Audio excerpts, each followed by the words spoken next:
एक बात मैं बताना भूल गया था या ठीक से नहीं समझा पाया था।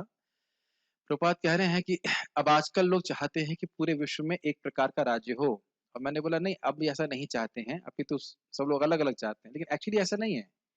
हर व्यक्ति चाहता है कि उसकी, वो सोचता है कि उसकी फिलॉसफी बिल्कुल ठीक है और पूरे विश्व में वही फिलॉसफी होनी चाहिए। ये सब मैं बाद में रिफ्लेक्ट किया, प्रभुपाद वो क्यों बोल रहे हैं।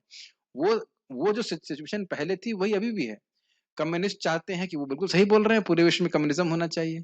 और कैपिटलिस्ट कैपिटलिस्ट कहते हैं ना, कैपिटलिस्ट चाहते हैं कि उनकी फिलॉसफी बिल्कुल ठीक है, समझते हैं और वैसे ही होना चाहिए। प्रॉब्लम क्या है कि सभी लोग सोच रहे हैं कि ये जो धारणा है ये पूरे विश्व में मान्य होनी चाहिए, इन सबकी अलग अलग धारणा है, आपस में झगड़ा कर रहे हैं, इसलिए अलग अलग बात हो रही है। लेकिन चाहते सभी हैं कि उनकी जो फिलॉसफी है वो पूरे विश्व में हो। लेकिन भागवतम परम सत्य की वर्णन करके ये प्रैक्टिकल और व्यवहारिक रूप से हो पाएगा, और वास्तविक रूप से हो पाएगा जब सभी लोग कृष्ण को भगवान के रूप में स्वीकार करेंगे। ठीक है, हम लोग पढ़ते हैं आगे। सबको आवाज इसमें कम क्यों आ रही है मुझे पता नहीं। एनीवेज, जूम आवाज ठीक आ रही है? ठीक है। भूमिका श्रील प्रभुपाद जी की बहुत सुंदर भूमिका है, इसमें आपको काफी बातें समझ में आएंगी, परम सत्य क्या होता है इत्यादि से। ईश्वर की अवधारणा तथा परम सत्य की भूमिका, प्रभुपाद का, ईश्वर की अवधारणा तथा परम सत्य की अवधारणा समान स्तर पर नहीं है। जनरली हम भगवान को खाली ईश्वर मानते हैं। ईश्वर का मतलब होता है नियामक या कंट्रोलर। लेकिन परम सत्य क्या है, जरा थोड़ा देखिएगा, वो अलग है। परम सत्य और ईश्वर में थोड़ा अलग अलग बात है। देखिए, श्रीमद् भागवतम परम सत्य के लक्ष्य पर निशाना साधता है। ये जो पहला श्लोक उसमें आएगा कि हम सत्यम परम धीमहि, हम परम सत्य का ध्यान कर रहे हैं।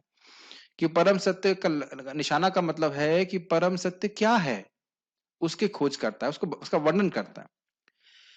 और यही दिखाता है कि वेदांत सूत्र पे भाष्य है। वेदांत सूत्र में लिखा गया है जन्मादि अस्यतः, इस जगत का स्रोत क्या है, तो उसको खोज की जा रही, तो उसका उत्तर दिया जा रहा है प्रथम श्लोक में ही, सत्यम परम।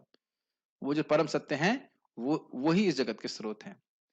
ईश्वर की अवधारणा नियंता का संकेत करती है, जबकि परम सत्य की अवधारणा आश्रय तत्व या समस्त शक्तियों के सर्वोच्च स्रोत की द्योतक हैं। हिंदी बड़ी कठिन लग रही होगी, स्पेशली जिनको हिंदी नहीं आती उनको तो वैसे ही बहुत कठिन लग रही होगी। देखिए, इसका अर्थ समझना चाहिए। अवधारणा का मतलब होता है कंसेप्शन, समझ ना, कंसेप्शन का मतलब विचारधारा कह सकते हैं, या कंसेप्शन, या क्या कैसे इसको, हाँ, धारणा कैसे करते हैं इसकी। तो ईश्वर मतलब होता है कंट्रोलर, लेकिन कंट्रोलर का अर्थ यह नहीं है कि उससे हर वस्तु आए। जैसे आप लोग अपने फोन को कंट्रोल करना जानते हैं, आप आपकी कढ़ाई में जो चम्मच चलाते हैं उसको कंट्रोल करना जानते हैं, लेकिन वह जो चम्मच है वह आपकी देह से प्रकट नहीं हुआ है। वह है, आप चावल दाल जो भी मिलाते हो वह आपके देह से नहीं प्रकट हुआ। डज इट मेक, आप समझ पा रहे हैं अंतर? ये लैपटॉप को मैं कंट्रोल कर रहा हूं कि नहीं, ऐसे कुछ माउस कंट्रोल कर रहा हूं कुछ, लेकिन इसका माउस और कर्सर कुछ भी मेरे शरीर से प्रकट नहीं हुआ है, मुझ पे ये आश्रित नहीं है। यस, लीजिए, ये अंतर समझ में आ रहा है आप लोगों को? ईश्वर का अर्थ यह नहीं है कि वह सभी का आश्रय हो। मैं इसमें आगे तभी जाऊंगा जब बात समझ में आएगी।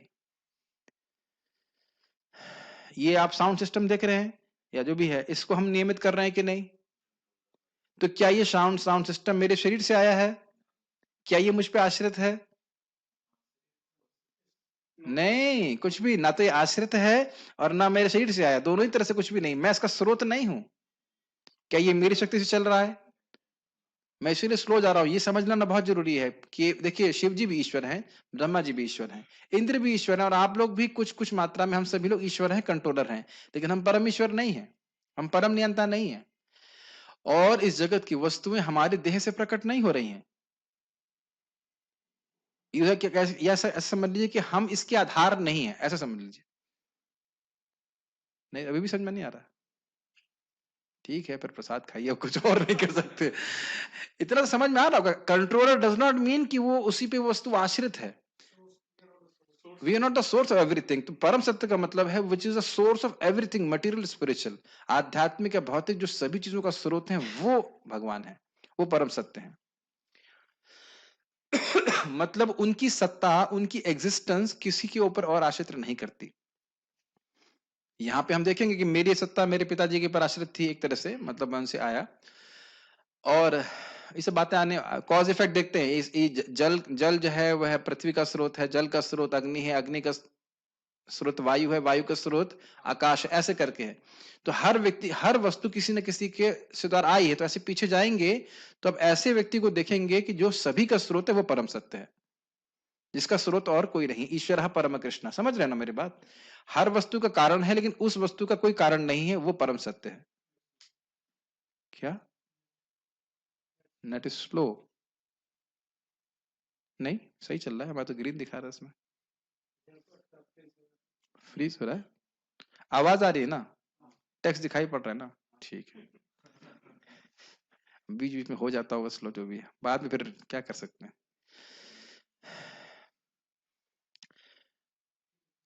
ओके, आवाज सुनाई दे रही है ना? ये कुछ सुनाई नहीं दे रहा है?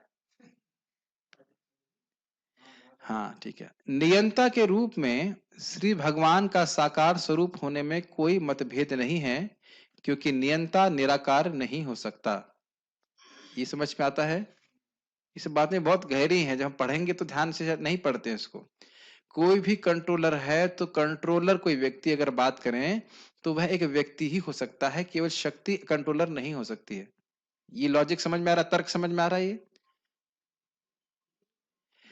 कोई भी कंट्रोलर, कंट्रोलर मतलब एक व्यक्ति, कंट्रोलर इज नेवर शक्ति, इट हैज टू बी ए शक्तिमान। वह एक व्यक्ति होना ही चाहिए। ये अगर थोड़ा सा भी लॉजिक लगाएंगे तो समझ में एकदम से आ जाता है। कैसे समझाएं? जैसे मान लीजिए यहाँ पे हम देख रहे हैं कि बिजली से बहुत सारी वस्तुएं चल रही हैं, लेकिन पीछे इसके चीफ एक इंजीनियर है कि नहीं? अगर बिजली काट दी जाए तुरंत तो क्या बोलेंगे, ए किसने काट दी? आप उस व्यक्ति को देख रहे हैं, आप तो प्रभाव देख रहे हो, लेकिन आप जानते हो कि यह प्रभाव के पीछे कोई ना कोई व्यक्ति जरूर होना चाहिए। यहाँ पे भी लोग बोलते हैं हाँ भाई इतनी दुनिया चल रही, कोई शक्ति है, लेकिन केवल शक्ति मात्र नहीं है, शक्तिमान है। क्या है? मानते हैं कि शक्तिमान है? समझ रहे हैं मेरी बात?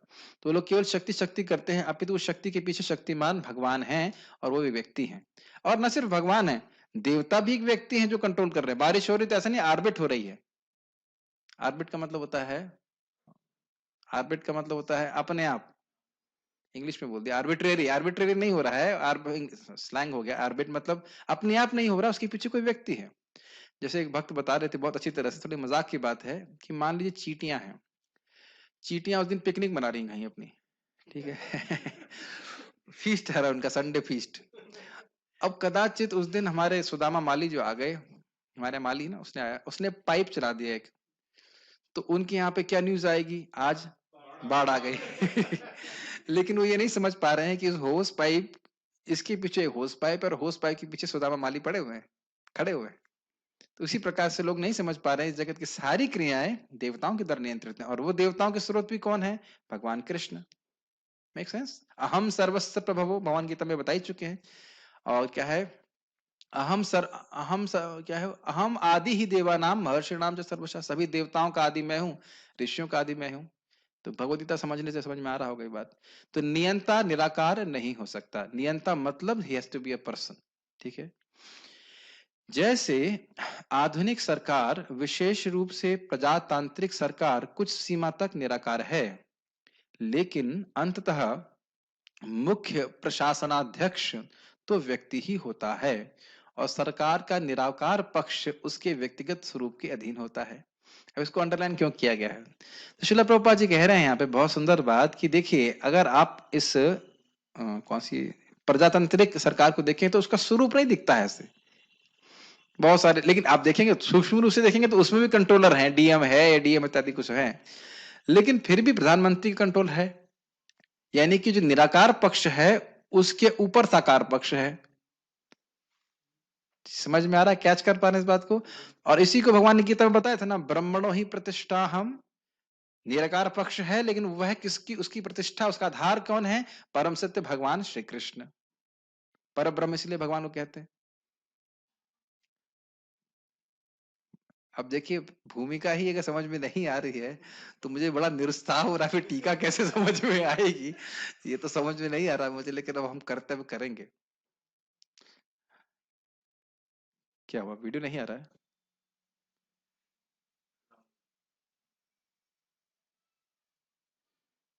अब ये सब क्यों हो रहा है? हैंग हो क्या लग रहा क्या?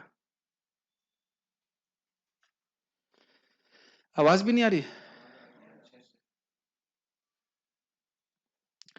क्या परेशानी हो रही है? भगवान, इसके कारण कौन है? भगवान है। ये अच्छा है, अगर कुछ गलत हो जाए भगवान कर रहे हैं। एक मिनट। हरे कृष्णा। अभी ठीक चल रहा है? आवाज नहीं आ रही है? इसका कारण कौन है? आ रही है, ठीक है। ओके, हरे कृष्णा। देखिए, प्रवचन करता भी निराकार अच्छा नहीं लगता है कि नहीं? प्रवचन हो रहा है तो उसके पीछे प्रवचन करता होना चाहिए। तो भगवान को कैसे निराकार कर दे रहे हैं? ओके, कहाँ थे हम लोग? शुरू करते हैं आगे। अच्छा, ये समझ में आ गया, जो निराकार पक्ष है परम सत्य का, यानी कि जो ब्रह्म कहा जाता है, वह भगवान पे ही आश्रित है, उसके स्रोत पे भगवान है। आप जानते ही हो कि भगवान के शरीर से निकलने वाले दिव्य तेज को ब्रह्म कहा जाता है, इसे ब्रह्म ज्योति भी कहते हैं, ठीक है। अतः जब भी हम दूसरों के ऊपर नियंत्रण रखने की बात करते हैं, तो निसंदेह हमें साकार स्वरूप के अस्तित्व को स्वीकार करना पड़ता है। ये अतः का मतलब समझ में आ गया? लॉजिक समझ में आ रहा है? कंट्रोलर मतलब व्यक्ति, सुप्रीम कंट्रोलर मतलब सुप्रीम व्यक्ति, लेकिन है वो व्यक्ति ही, वह निराकार निर्विशेष लाइट नहीं है, ठीक। चूंकि विभिन्न व्यवस्थापक पदों के लिए भिन्न भिन्न नियंता होते हैं, अतएव छोटे छोटे देवता अनेक हो सकते हैं। कहने ये समझ में आ रहा है? डिपार्टमेंट्स अलग अलग हैं, यूनिवर्सल गवर्नमेंट में छोटे छोटे डेमिगॉड्स हैं जो कंट्रोल कर रहे हैं। यस, श्रीमद् भगवद गीता के अनुसार कोई भी ऐसा नियंता जिसके पास कुछ विशिष्ट अलौकिक शक्ति होती है, वह विभूति मत सत्व या श्री भगवान द्वारा शक्ति संचारित किया गया नियंता कहलाता है। इसका अर्थ आप समझ ही रहे हैं। तो दशम अध्याय में भगवान ने बताया था, यद यद विभूति मत सत्वम श्रीमद ऊर्जित एव वा तत्तद एवावगच्छत्वम मम तेजोंश संभवम। इस जगत में आप किसी भी विभूति को देखते हो, भगवान ने अपनी विभूति का वर्णन किया था ना, कि मैं दैत्य में मैं प्रहलाद हूँ, और ऐसे बहुत सारे कवियों में मैं उष्णा कवि हूँ। याद आ रहा है ना? 10th अध्याय है भगवद गीता में, आप पढ़ सकते हो। तो भगवान फिर एंड में समराइज करते हैं कि अथवा बहुत नैतेन किम ज्ञातेन तवार्जुन विष्ठभ्याम इदम कृष्णम एकांशिनस्तो जगत। मैं इसमें अब और अधिक क्या वर्णन करना, मैं एक अंश मात्र से पूरे जगत का पालन कर रहा हूँ, धारण किया हुआ हूं। तो वहां पर भगवान बताते हैं, यद यद विभूति मत सत्वम, सत्व का मतलब है अस्तित्व, जिस भी अस्तित्व को जो विभूति मत है, विभूति का मतलब क्या था? महान शक्ति से युक्त, और मत मतलब विभूति मतलब महान शक्ति, और मत मतलब विभूति महान शक्तियों से युक्त। तो कहीं भी किसी भी व्यक्ति को आप देख रहे हो कि जो महान शक्ति से युक्त हो, चाहे देवता हो, जो कुछ भी हो, वह किसका अंश है? भगवान कृष्ण का। उसको शक्ति कहां से मिल रही है? भगवान से। जैसे यहाँ पे ये ट्यूबलाइट है 30 वाट की, अब अगर 0 वाट का बल्ब जलाएं और एक 30 वाट का बल्ब जलाएं और 500 वाट का हैलोजन जलाएं, दोनों को सभी को करंट कहां से मिल रहा है? पावर हाउस से मिल रहा है। समझ में आ गया? तो आप देख रहे हैं कि हर व्यक्ति को अलग, हर बल्ब को अलग अलग योग्यता के अनुसार, अलग अलग वाटेज कहा जाए उसके अनुसार अलग अलग करंट प्रवाहित हो रहा है, उसको अलग अलग प्रकाश दे रहे हैं। ये समझ में आया? उसी प्रकार से जगत में जो कुछ भी कोई कर पा रहा है, उसके पीछे भगवान की ही शक्ति, ये समझना चाहिए। जैसे आप फेमस बात जानते हैं, प्रहलाद से पूछता है हिरण्यकशिपु, अरे पूरा जगत मुझसे डर रहा है, तू नहीं डर रहा है? कहां से शक्ति आ गई तेरे को? तो क्या बोले, जहां से आपको शक्ति मिल रही है वहीं से हमको मिल रही है। प्रसिद्ध बात है। तो ये इस प्रकार से समझना चाहिए कि ये बहुत इंपॉर्टेंट है, कि जो कोई भी व्यक्ति कुछ भी कर पा रहा है, वो भगवान की शक्ति के द्वारा ही कर पा रहा है। तो अगर भगवान चाहेंगे तो क्या है, पंगुम लंगायते गिरम, जो लंगड़ा व्यक्ति है वो वह पहाड़ पे भी चढ़ सकता है, दौड़ सकता है, ठीक है। समझ में आई बात विभूति मत सत्व वाली? देखिए होता क्या है, जब हम स्वयं पढ़ते हैं, जो नहीं समझ में आए उसे क्या करते हैं, अगली बार जब पढ़ेंगे, जब कभी पढ़ेंगे तो समझ लेंगे, अभी छोड़ दो उसको। जब इसलिए जब क्लास में प्रवचन होता है, थोड़ी कठिन कठिन बातें आती हैं तो लगता है ये सब बातें कठिन है, लेकिन होता यही कि हम छोड़ते चले जाते हैं। तो अब यहाँ हमको छोड़ेंगे नहीं, होपफुली, मतलब जितना मुझे समझ में आएगा। तो ये समझ में आ रहा है आपको, सारे देवताओं की शक्ति भगवान कृष्ण से आ रही, ये बात है।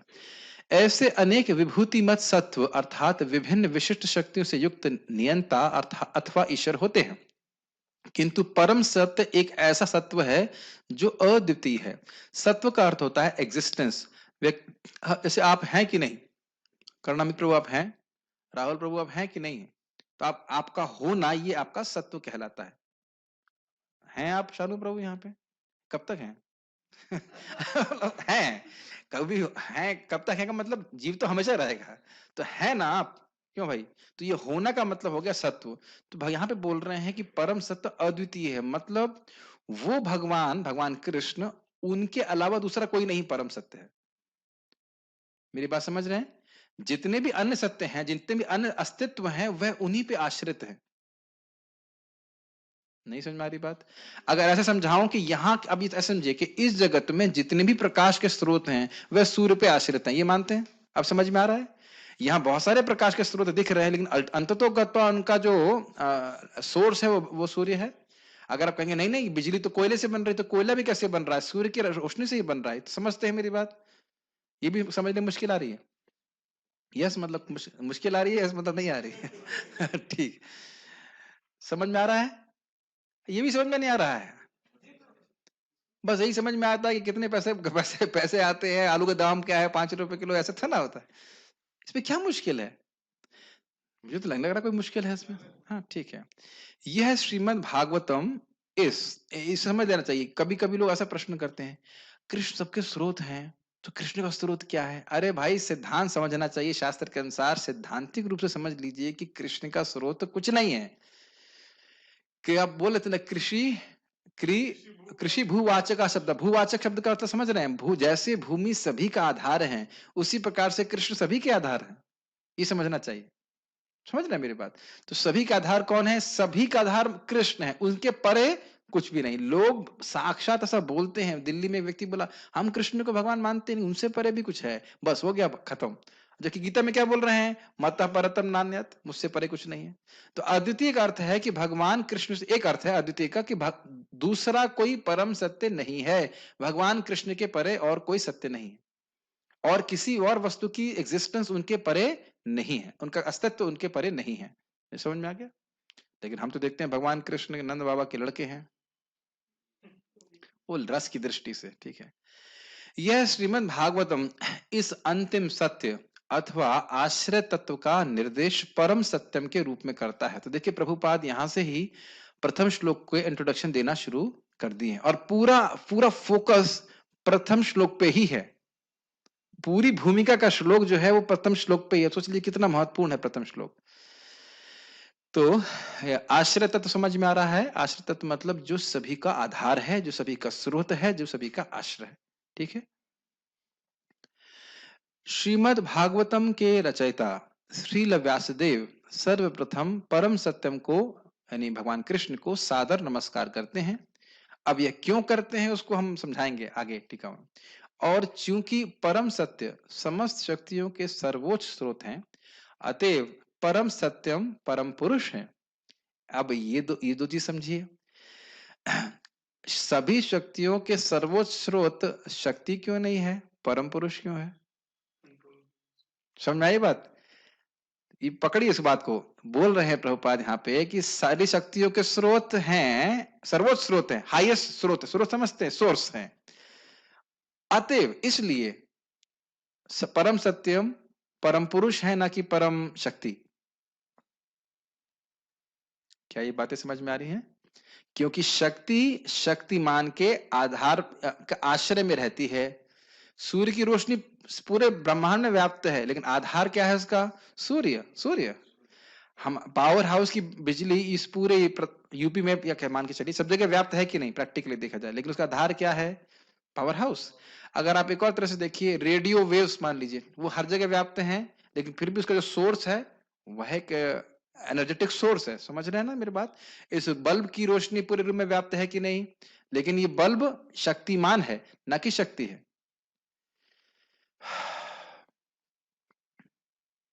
नहीं समझ आ रहा? ठीक है। तो इसलिए समस्त अगर सर्वश्रेष्ठ स्रोत की बात करेंगे तो वह एक शक्तिमान है, और वह भगवान कृष्ण है। देवगण या नियंता निसंदेह व्यक्ति हैं, लेकिन परम सत्य जिनसे समस्त देवगण नियंत्रण की शक्तियां प्राप्त करते हैं, वह वे परम पुरुष हैं। ये समझ में आ रहा है? ये तो बहुत इजी होगा। सभी देवता भगवान कृष्ण पे ही से शक्ति प्राप्त करते हैं। संस्कृत शब्द ईश्वर नियंता का सूचक है, नियंता मीन्स कंट्रोलर, लेकिन परम पुरुष परमेश्वर अर्थात सर्वोपरि ईश्वर हैं। वे परमेश्वर अथवा सर्वोपरि व्यक्ति परम चैतन्य युक्त पुरुष हैं, और चूंकि वे अन्य किसी स्रोत से कोई शक्ति प्राप्त नहीं करते, अतएव वे नितांत स्वतंत्र हैं। इसको समझिए, समझने का प्रयास कीजिए। पहली चीज तो ये है कि परमेश्वर का अर्थ है उन्हें कोई कंट्रोल नहीं कर सकता है, वो पूरी तरह स्वतंत्र है। अब क्यों कंट्रोल नहीं कर सकता है? क्योंकि वह किसी पे आश्रित ही नहीं है, ना ज्ञान की दृष्टि से, ना कुछ वस्तु प्राप्त करने की दृष्टि से, या अपने अस्तित्व के लिए वह किसी पे किसी भी तरह से आश्रित नहीं है, वह पूरी तरह से स्वतंत्र है। अभी बात आप प्रथम श्लोक में सीखोगे कि ब्रह्मा जी को सृष्टिकर्ता बोला जाता है, लेकिन ब्रह्मा जी भी आप जानते हो कि जब सृष्टि होती है या उनका जन्म होता है तो जन्म के लिए भगवान विष्णु पे आधारित है। पहली नंबर बात ये हो गई। फिर ज्ञान के लिए किस पे आश्रित है? भगवान विष्णु पे। समझ रहे हैं? और भगवान विष्णु ज्ञान के लिए किस पे आश्रित हैं? किसी पे नहीं। है कि नहीं? बच्चा जन्म देने के लिए पत्नी पे भी आश्रित नहीं है, isn't it? पत्नी लक्ष्मी माता वहीं पे, प्रभुपाद बोलते लक्ष्मी जी वहीं पे, लेकिन जो उनका बच्चा पैदा हुआ वो तो नाभि कमल से पैदा हो गया। किसी भी तरह से किसी पे आश्रित नहीं है। ये बातें समझ में आ रही हैं? और अमेजिंग बात है कि चैतन्य युक्त है, मतलब ही इज कॉन्शियस, वो डल मैटर नहीं है। क्योंकि ये बहुत इंटरेस्टिंग बात है। देखो, एक मेरे मन में बहुत सुंदर विचार आया था। ये साइंटिस्ट लोग यही रिसर्च कर रहे हैं ना कि जगत का स्रोत क्या है, और पूरा पूरा जीवन खपा देते हैं, और रिजल्ट क्या मिलता है कि एक बम फटा। यानी कि बिल्कुल गलत धारणा पे आते हैं।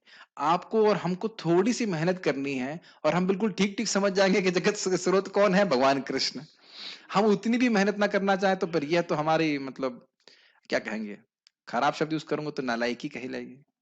साइंटिस्ट लोग लगे पड़े हैं कि जगत का स्रोत क्या है, जगत का उद्देश्य क्या है, पूरा जीवन खपा देते हैं, इक्वेशन सॉल्व करते हैं, लेकिन इक्वेशन का रिजल्ट नहीं आता है। नहीं आता कि नहीं?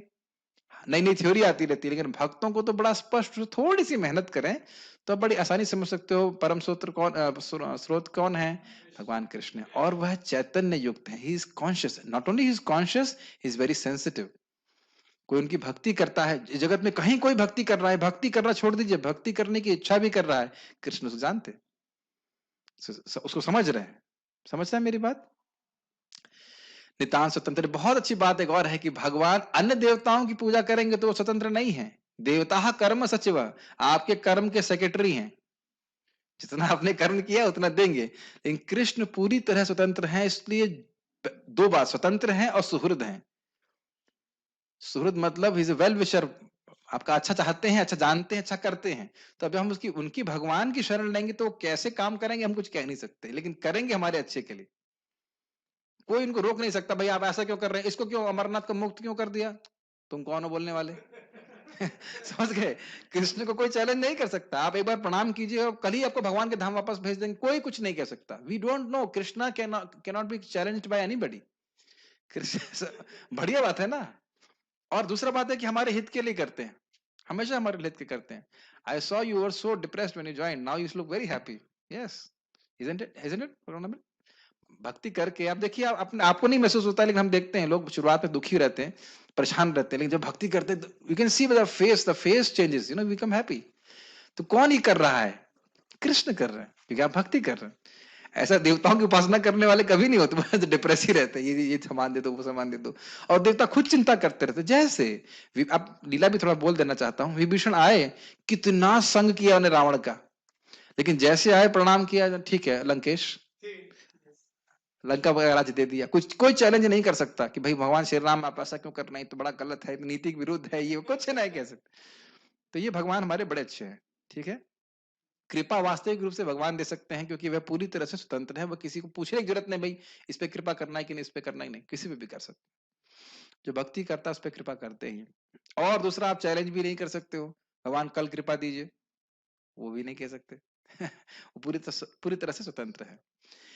कहीं कहीं पर वैदिक साहित्य में ब्रह्मा को परम देव या इंद्र, चंद्र या वरुण जैसे देवों का स्वामी कहा गया है। लेकिन श्रीमद् भागवतम से पुष्टि होती है कि ब्रह्मा भी अपनी शक्ति तथा ज्ञान के विषय में स्वतंत्र नहीं है। ये तो आप स्पष्ट जानते हो कि जो सृष्टि की शक्ति है वह उनको भगवान से प्राप्त होती है, और ज्ञान भी ब्रह्मा जी को भगवान से ही प्राप्त होता है। अपितु हर दिन सुबह वो ध्यान करते हैं भगवान का, तब उनको ज्ञान प्राप्त होता है अपनी दिन के लिए अनुसार। उन्हें ज्ञान की प्राप्ति उन परम पुरुष से वेदों के रूप में हुई जो प्रत्येक जीव के हृदय में निवास करने वाले हैं। प्रभुपाद जी पूरा अनुवाद करते हैं एक लाइन का, तेने ब्रह्म हृदय आदि कव्ये मुह्यन्ति ये सूर्य। ब्रह्मा जी को जो वेदों का ज्ञान है वह भगवान ने दिया। कब दिया? तपस्या करने के बाद, और हर दिन सुबह देते हैं।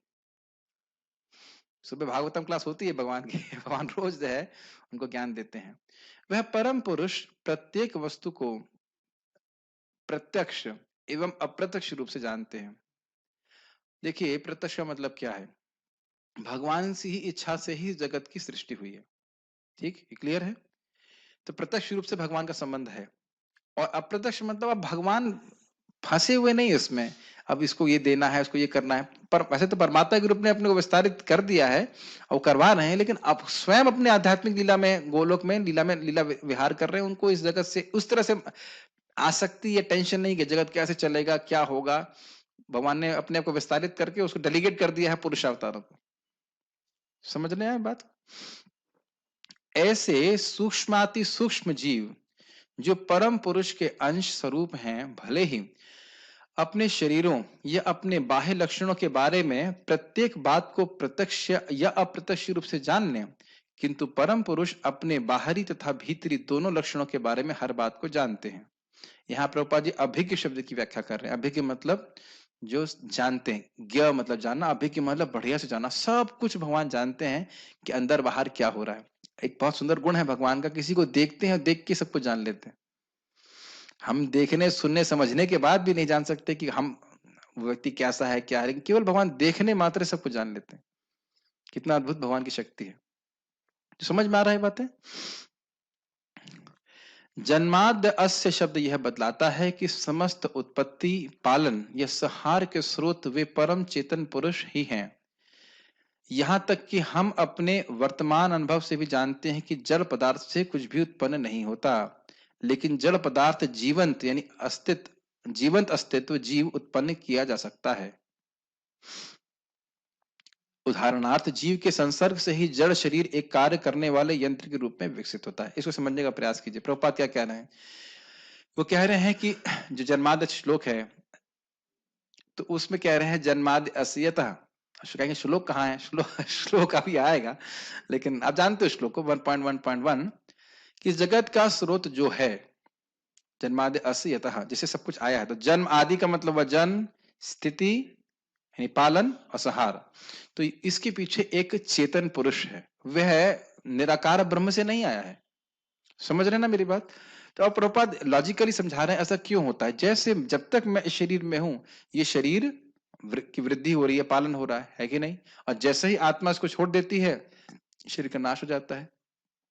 और जब आप देखेंगे माँ के गर्भ में भी स्थापना होती है, तो जीव जब उसमें प्रवेश करता है तो वो बढ़ना चालू कर देता है, नहीं तो उसमें कुछ परिवर्तन नहीं आएगा। मेरी बात समझ रहे हैं? प्रभुपाद एक और उदाहरण देते हैं नींबू के पेड़ का। नींबू के पेड़ से बहुत सारे नींबू निकलते हैं, लेकिन ऐसे आप कोई नींबू का जूस रख दीजिए, ऐसा कुछ रख दीजिए, कोई जड़ वस्तु रख दीजिए, उससे कुछ नहीं होने वाला। ऐसा नहीं है कि हारमोनियम था, एक मेल हारमोनियम था और एक बेबी मतलब फीमेल हारमोनियम आया और दोनों मिलके फिर एक बेबी हारमोनियम हो गया। ऐसा नहीं होता, नहीं होता कि नहीं? अगर ऐसा होता तो हमारा लैपटॉप कितना अच्छा होता ना। एक लैपटॉप लेके आया, दूसरा लैपटॉप लेके आया, दोनों मिले, दूसरा तीसरा लैपटॉप बन गया। ऐसा होता नहीं ना। एक बाइक, दो, फिर दूसरी बाइक, है कि नहीं? उसके बाद तीसरी बाइक आ जाए, ऐसा नहीं होता है। तो जड़ वस्तुएं सृष्टि नहीं कर सकती हैं। तो इसलिए समझना चाहिए कि इसके स्रोत हैं, सृष्टि करने वाले हैं, वो भगवान है, और वो एक चैतन्य व्यक्ति है, चेतन व्यक्ति है, कॉन्शियस। आप लोग कहेंगे जी कोई तो कहानी सुनाओ, तब से कोई फिलोसफी ही फिलोसफी। अब तो यही चलेगा। अल्प ज्ञानी मनुष्य इस शारीरिक यंत्र या मशीन को ही जीव मान लेते हैं, जबकि तथ्य तो यह है कि जीवात्मा ही शारीरिक यंत्र का आधार है। अब ये तो समझते होंगे, भगवत गीता के बात समझते होंगे, यंत्र रूढ़ानी माया। हम एक यंत्र रूपी शरीर पे आरूढ़ होकर के एक योनि से दूसरी योनि में घूम रहे हैं। जीवित स्फुलिंग के निकलते ही शारीरिक मशीन व्यर्थ हो जाती है, स्पष्ट है। इसी प्रकार समस्त भौतिक शक्ति के मूल स्रोत परम पुरुष हैं। यह तथ्य संपूर्ण वैदिक सत्य में साहित्य में व्यक्त हुआ है और आध्यात्म विज्ञान के समस्त भाष्यकारों ने इस सत्य को स्वीकार किया है। ये लाइन समझ में आ रही है? जिस प्रकार से आत्मा के रहने से शरीर क्रियामान होता है, उसी प्रकार से भगवान की उपस्थिति के कारण ये पूरा ब्रह्मांड जो विश्व है वह क्रियामान हो रहा है। पता नहीं समझ में आ रहा है क्या? समझ में आ रहा है? सब माइंड बंद होना चालू हो गया। ठीक है, बार बार प्रभुपाद यही बात बोल रहे हैं कि और भागवतम के आधार पर कि भगवान परम सत्य एक व्यक्ति हैं, ना कि वो एक निराकार ब्रह्म इत्यादि। यह जीवनी शक्ति ब्रह्म कहलाती है और महान आचार्यों में से एक श्रीपाद शंकराचार्य ने यह उपदेश दिया है कि ब्रह्म तत्व कारण है, जबकि यह विराट जगत एक प्रवर्ग है। प्रवर्ग का इंग्लिश में क्या लिखा था मैं भूल गया। प्रवर्ग का मतलब प्रोडक्ट है, जहां तक मैं मुझे स्मरण आ रहा है। भगवान इसके कारण है और प्रवर्ग का मतलब हुआ it's a by product. Yes, जीवनी शक्ति ही समस्त शक्तियों का मूल स्रोत है और तार्किक रूप से श्री भगवान को ही परम पुरुष माना जाता है। अतएव वे भूत वर्तमान तथा भविष्य की हर बात को तथा भौतिक एवं आध्यात्मिक अपनी दोनों ही सृष्टियों के कोने कोने को जानने वाले हैं। यही व्याख्या चल रही है कि वह अभिज्ञ हैं, सब कुछ जानते हैं। एक अपूर्ण जीव को इसका भी पता नहीं रहता कि उसके अपने शरीर के अंदर क्या हो रहा है। ये बहुत इंटरेस्टिंग है। साइंटिस्ट ये व्याख्या कर देगा कि ये यूनिवर्स 4 बिलियन पता नहीं कितने भी बिलियन सालों बाद पहले आया और इतने साल बाद ऐसा हो जाएगा। सूर्य ठंडा हो रहा है, सूर्य ठंडा हो जाएगा, लेकिन उससे पूछो तुम्हारे सर पे बाल कितने हैं, तो उसकी कोई जानकारी नहीं है। तुमने रोटी खाई, चलो रोटी खाई या जो भी कुछ खाया, उसमें से कितना मल बना, कितना रस बना, कितना हजम हुआ, उससे कोई जानकारी नहीं है।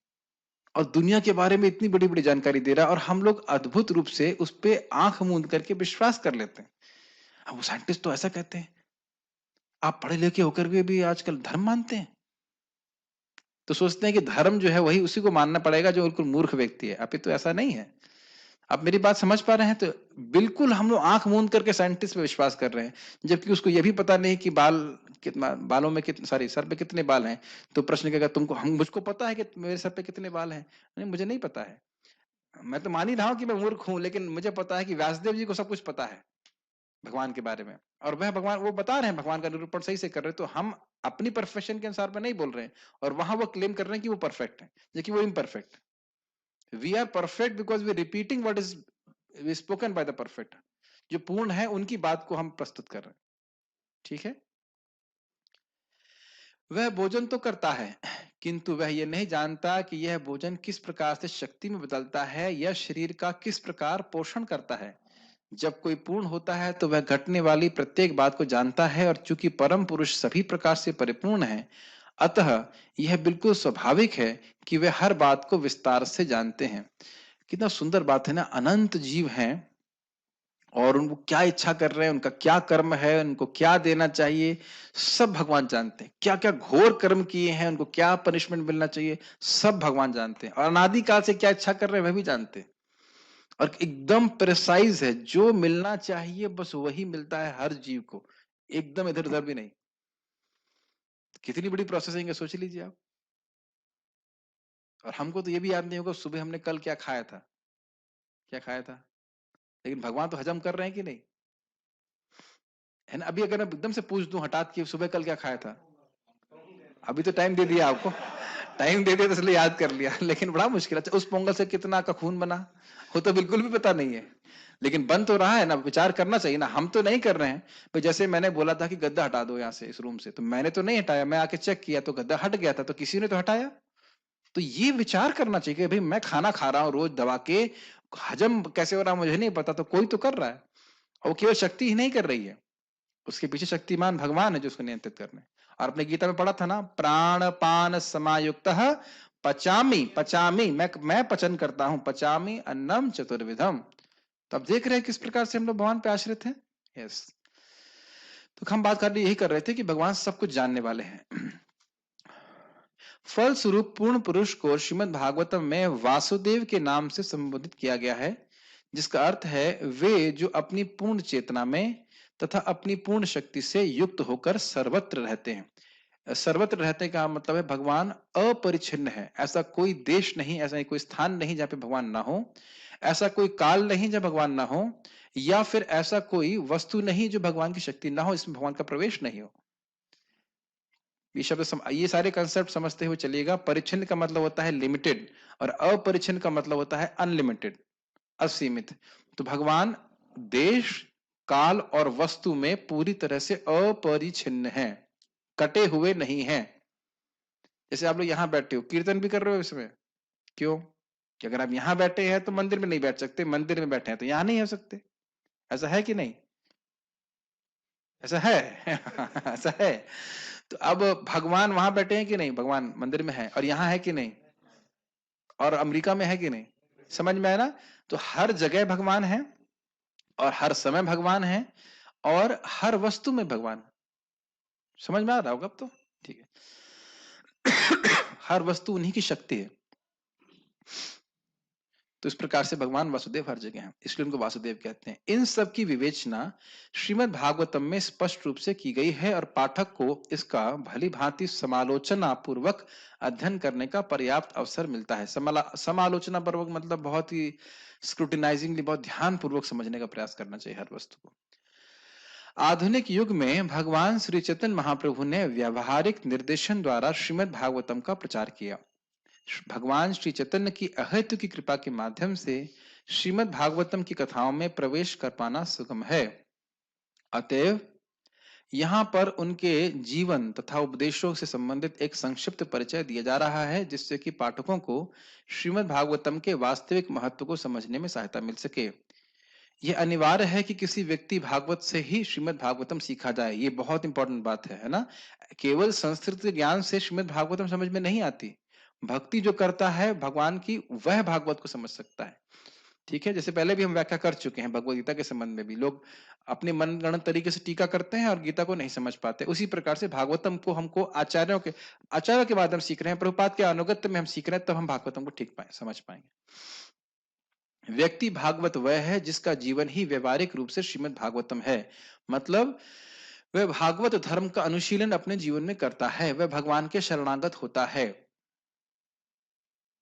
आगे जाके श्रील प्रभुपाद जी बोलेंगे, जिसका इंद्रिय तृप्ति से कोई संबंध नहीं है वह श्रीमद् भागवतम समझ सकता है। मैं इसलिए पॉज करके बोल रहा हूं, बोलने में थोड़ा सा संकोच था, लेकिन प्रभुपाद इस बात को बोलते हैं। और नहीं विश्वास है तो भी पढ़ लीजिएगा, 1.2 था शायद, दूसरे अध्याय में, ऐसे तीसरे अध्याय में कहीं था। तो जब व्यक्ति शुद्ध जीवन जीता है तब वह श्रीमद् भागवतम को समझ पाएगा। जैसे कि आपने गीता में सुना था ना, तपस्या जिसके जीवन में होती है वह भगवत गीता को समझ सकता है। कौन से अध्याय में पढ़ा था? 17वें में। इदम ते ना तपस्काया न भक्ताया कदाचन ना चा शुश्रूषे वाच्यम ना चा व्यो अभ्यसूयति। कौन से अध्याय में था? 18 में था।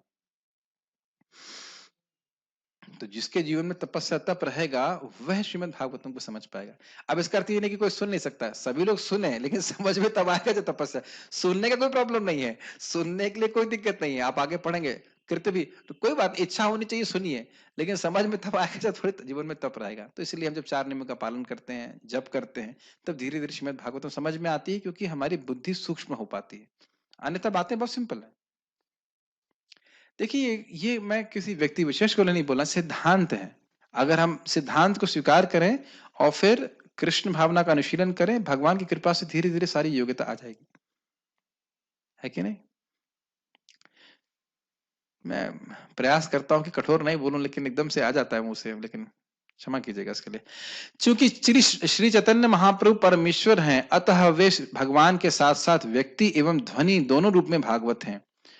अतएव श्रीमद् भागवतम तक पहुंचने की उनकी विधि विश्व भर में सभी लोगों के लिए व्यवहार योग्य है। यह उनकी इच्छा थी कि श्रीमद् भागवतम का उपदेश कार्य भारत के जन्मे लोगों के द्वारा विश्व के कोने कोने में किया जाए। तो इसलिए हम लोग प्रयास कर रहे हैं। श्रीमद् भागवतम सर्वोपरि ईश्वरी व्यक्तित्व भगवान श्री कृष्ण का विज्ञान है, जिनके विषय में श्रीमद् भगवत गीता से हमें प्रारंभिक जानकारी मिलती है। तो स्पष्ट समझ में आ रहा है। श्री चैतन्य महाप्रभु ने कहा है कि जो कोई भी कृष्ण विज्ञान श्रीमद् भागवतम तथा श्रीमद् भगवद गीता में निपुण हो, वह कृष्ण विज्ञान का प्रामाणिक उपदेशक या शिक्षक हो सकता है। तो स्पष्ट है, इसमें यानी कि जाति का भेद नहीं है। स्त्री हो पुरुष हो, जो कोई भी भागवतम को समझ रहा है वह सब दूसरों को समझा सकता है। लेकिन समझेंगे कब? जब हम भक्तों के मार्गदर्शन में, भक्तों के अनुगत्य में, भक्तों से सीखेंगे। नहीं तो अंडरस्टैंडिंग बिल्कुल गड़बड़ हो जाएगी। जब भी अभी आगे समझने वाले हैं, ये जगत मिथ्या है। मिथ्या का मतलब क्या है? नहीं क्या? नहीं, प्रभुपाद जी समझाएंगे मिथ्या का मतलब क्या है।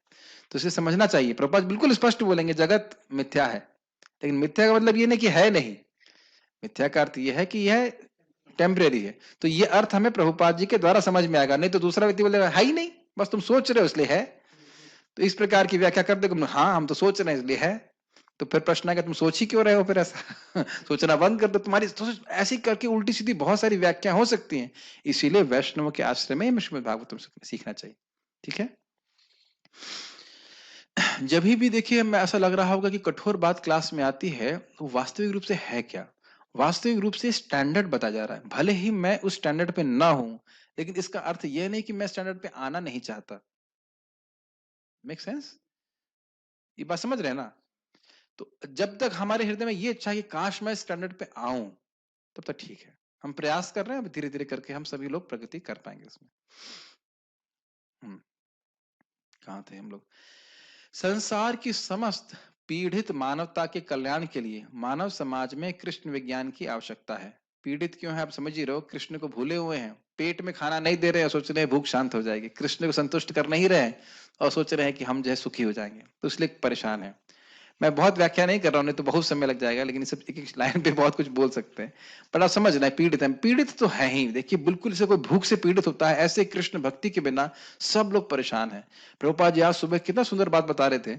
मुझे बहुत नींद आ रही थी सुबह, क्योंकि मैं रात में कम सोया था, लेकिन जब भी जग रहा था तो कुछ कान में चला जा रहा था, इसलिए क्लास में आना जरूर चाहिए। एक बात जरूर कान में चली गई कि भाई लोग पाप क्यों कर रहे हैं? क्योंकि रजोगुण तमोगुण से प्रभावित है, इसलिए जबरदस्ती पाप में करवाया। उसके बाद फिर सो गया मैं। फिर नींद आ गई थी, झपकी लग गई थी। कभी कभी हो जाता है जब थके रहते हैं तो। लेकिन ये बात मुझे बड़ी अच्छी लगी। तो अब तमोगुण रजोगुण कैसे नष्ट होगा? श्रीमद् भागवतम के श्रवण से। तो यानी जो तमोगुणी रजोगुणी व्यक्ति भी है, उसके लिए भी श्रीमद् भागवतम है। तो भले ही वह सुन नहीं, समझ नहीं पाए, लेकिन सुन तो सकता है ना। श्रवण मतलब कान से स्पर्श होना। श्रवण मतलब ये नहीं कि आप समझ पा रहे हो। श्रवण मतलब कान से स्पर्श हो रहा है। अब धीरे धीरे उसी के प्रभाव से कान से जा रहा करके वह कथा, वह स्वयं ही शुद्ध करने वाली होगी। धीरे धीरे हमको समझ में आने लग जाएगी। सभी राष्ट्रों के शासकों से हमारा यही अनुरोध है कि वे अपने कल्याण के लिए, समाज के कल्याण के लिए तथा विश्व भर के लोगों के कल्याण के लिए इस कृष्ण विज्ञान को ग्रहण करें। प्रभुपाद की इच्छा थी पूरे समाज में इस प्रकार से हो। तो यहाँ तो हमने भूमिका को पूर्ण किया। एक छोटा सा 10 मिनट हमारे पास है, एक 10 मिनट नहीं चर्चा होगी। एक छोटी सी बात ये है, मेरे सामने एक दिक्कत ये आ रही है कि इसके बाद प्रभुपाद जी ने अपनी पुस्तक में श्रीमन चैतन्य महाप्रभु की संक्षिप्त जीवनी दी है। तो आप लोग क्या चाहते हैं? क्या हम उसको पढ़ करके कंटिन्यू करें, पढ़ा दें उसको? क्योंकि इससे श्रीमद चैतन्य महाप्रभु के बारे में आपको मोटा मोटा मालूम चलेगा, लेकिन उसमें समय लगेगा। हम लोग इतने जल्दी नहीं कर पाएंगे, एटलीस्ट 4-5 दिन तो लगेगा। बहुत लंबा लिखा है और उसमें महाप्रभु की शिक्षाओं के बारे में भी बताया गया है, और महाप्रभु सार्वभौम भट्टाचार्य से क्या बातें करते हैं वह भी छोटा छोटा प्रभुपाद ने लिखा है। अद्भुत पूरा प्रभुपाद ने संक्षिप्त जीवन दिया है। तो मैं सोच रहा हूँ कि जो हम ये कर रहे हैं तो कर ही दें, क्योंकि उसके बाद दोबारा कभी कर नहीं पाएंगे, है ना। एक बार आगे बढ़ जाएंगे और तो, और फिर उसके बाद हम लोग फिर टीकाओं में जाएंगे और श्लोक में जाएंगे, है ना।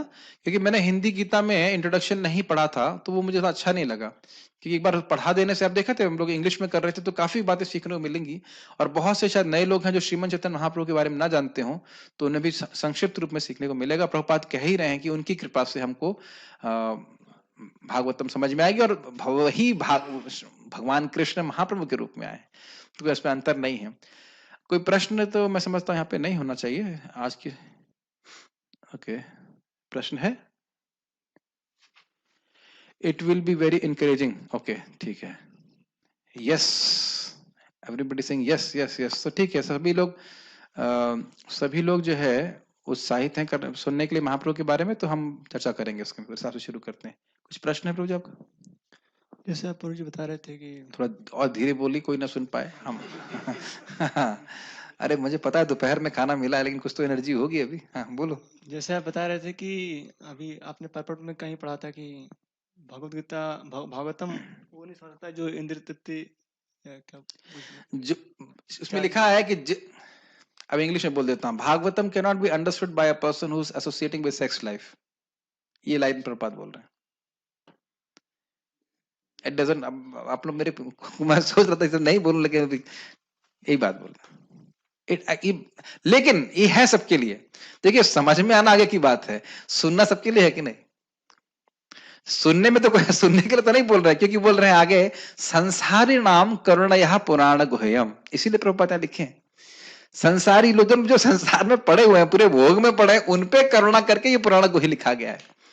ये आगे भी बोलेंगे, जो कृष्ण की लीलाएं हैं, जो भोगी लोग हैं, उनको भी बड़ी अच्छी लगती हैं। हाँ, रासलीला कितनी सुंदर है। लेकिन इस तरह कम से कम कृष्ण के बारे में सुन रहे हैं वो। देखिए, पॉइंट क्या है, गृहस्थ आश्रम में भी है, लेकिन आप जानते हैं कि वो भी ब्रह्मचर्य का पालन करता है, अगर वह केवल संतान उत्पत्ति के लिए संग करता है। The idea is a person who is directing himself for sense gratification, वो कृष्ण पे ध्यान कैसे करेगा? ये देखिए, ऐसा नहीं प्रभुपाद थ्योरी में बोल रहे हैं, पूरा टाइम, अब अगर पूरा भोग में, केवल वही भोग नहीं, और भोगों में पड़ा हुआ, पैसा कमाना, ये करना है, वो करना है, श्रीमद् भागवत में उसको समझ में नहीं आती, कैसे समझ में आएगी? ये प्रभुपाद जी एकदम क्लियर बोलते हैं, भक्तों को जीवन ऐसे जीना चाहिए कि उनका जीवन आराम से मतलब आराम से निर्वाह हो जाए, सामान्य रूप से, और बाकी सारा समय कृष्ण भक्ति के लिए होना चाहिए। मैं एक सिंपल सी बात है, कोई सब अजीब सी लग रही होंगी आपको, ये बताइए कि आपने मैकेनिकल इंजीनियरिंग किया है ना, अब उसी में पीएचडी भी होती है, उसमें भी एमटेक होता है, पीएचडी होता है। बताओ, एमटेक पीएचडी को कैसे समझ में आ जाएगा, और उसको ये भी नहीं पता है 1+1 2, तो कैसे समझाएंगे बताइए आप? लेकिन इसका अर्थ यह नहीं है कि कोई भी एमटेक करने की योग्य नहीं, इसका अर्थ यह नहीं कि कोई भी पीएचडी करने के योग्य नहीं। मेरी बात समझ रहे हैं? एमटेक और पीएचडी में बहुत लोग नहीं होते, इसका अर्थ यह नहीं कि कोई एमटेक और पीएचडी कोर्स ना कराया जाए। तो श्रीमद् भागवतम में बोला ही गया है कि अरे, सुनने की इच्छा मात्र से भगवान हृदय में आ जाते हैं, तो सारे लोग क्यों नहीं सुन रहे? तो क्या जिन लोगों का पुण्य होता है, वह सुनने की इच्छा उनके हृदय में आती है। ये वैसे एनकरेजिंग पॉइंट ये है कि कोई महाभोगी व्यक्ति भी, बिल्कुल अकृत भी, मतलब बिल्कुल खराब व्यक्ति भी है, कदाचित वो भागवतम सुनने बैठ गया, तो वह भी शुद्ध हो जाएगा, शुद्ध होकर के उसको भी भागवतम समझ में आने लग जाएगा। ये भी, हाँ, लाइक द पॉइंट इज, और इसलिए हरे कृष्ण मंत्र करते थे, धीरे धीरे हमको समझ में आता है। ऐसा तो नहीं जब मैं आया था तो मैं परमहंस लेवल पे था, और कौन सा अभी परमहंस बन गया हूँ। तो धीरे धीरे जितना भी समझ में आता है, धीरे धीरे करके समझ में आता है, संपर्क में आना चाहिए।